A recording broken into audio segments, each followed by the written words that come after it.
শীতকালে মোজা পরা অবস্থায় ওযু করার পদ্ধতি সম্পর্কে জানতে চাই। শীতকালে যদি মোজা পরেন, বিশেষ করে এখানে অনেক ঠান্ডা পড়ে আমি জানি, শীতের সময় যদি মোজা পরেন আর মোজা যদি চামড়ার হয়, তাহলে পূর্ণাঙ্গ ওযু করে, অর্থাৎ মুখ হাত ধুলেন, মাথা মাসে করলেন, আবার পা ধৌত করলেন, ফ্রেশ এবং কমপ্লিট ওযু করার পর যদি আপনি চামড়ার মোজা পরেন, তাহলে আপনি নিজের বাড়িতে, নিজে যেখানে থাকেন, বসবাসের জায়গা, আপনার কর্মস্থল, এখানে আপনি 24 ঘন্টার মধ্যে যতবার ওযু করবেন, ওযু ভাঙবে, ওযু করবেন, প্রত্যেকবার আপনার শুধু মুখ ধোবেন, হাত ধোবেন, পা ধোয়া লাগবে না। ওই মোজার উপরে শুধু ভিজা হাত দিয়ে একটু উপরে টান দিয়ে দিলেই, দুই পায়ের উপরে দুই হাত দিয়ে একটু টান দিয়ে দিলেন, বাস আপনার ওযু হয়ে যাবে। এটাকে মোজার উপরে মাসাহ করা বলা হয়। এই ব্যাপারে কোনো সন্দেহ নেই, যেটা জায়েজ আছে। তবে কাপড়ের মোজা যেগুলো আছে, এগুলো ব্যবহার করলে মোজার উপরে মাসাহ করলে চলবে কিনা, এটা নিয়ে ওলামাদের মধ্যে ভিন্ন মত আছে।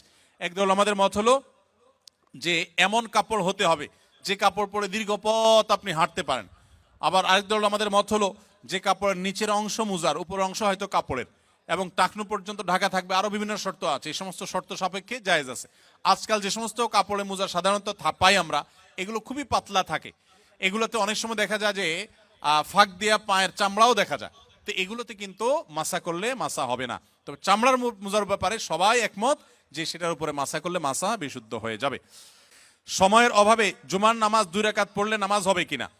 আপনারা যারা প্রবাসে আছেন, অনেকে এমন পরিবেশে আছেন যে খুব বেশি সময় পান না, তাহলে চট করে জুমার নামাজ 2 রাকাত আদায় করেছেন, শুধু জুমার ফরজ 2 রাকাত আদায় করেছেন, আগে পরে সুন্নত পড়েন নাই, এটা জায়েজ হতে পারে নিরুপায় ব্যক্তির জন্য, কিন্তু এটাকে নিয়মিত সিস্টেম বানিয়ে ফেলানোর মতো কাজ করা উচিত না। হ্যাঁ, যদি এমন হয় যে আপনার আসলে কিছুই করার নাই, বাধ্য হয়ে অনেকটা নিরুপায় হয়ে আপনাকে এটা করতে হয়, তাহলে আপনি শুধু 2 রাকাত পড়লেও ওয়াক্তের ফরজ আদায় করেছেন, এটুকু তো অবশ্যই বলা যাবে। আর সুন্নতগুলো আগে পরে ফাঁক ফকর দিয়ে হইলেও পড়ার চেষ্টা করা দরকার, কিন্তু কোনো কারণে যদি পড়তে না পারেন তারপর আপনি জুমার নামাজ পড়েছেন, এটা বলা যাবে ইনশাআল্লাহ।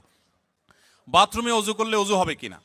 বাথরুমে যদি ওযু করেন সেক্ষেত্রে ওযু হয়ে যাবে, ওযু হওয়া নিয়ে কোনো সন্দেহ নাই যে ওযু হবে না।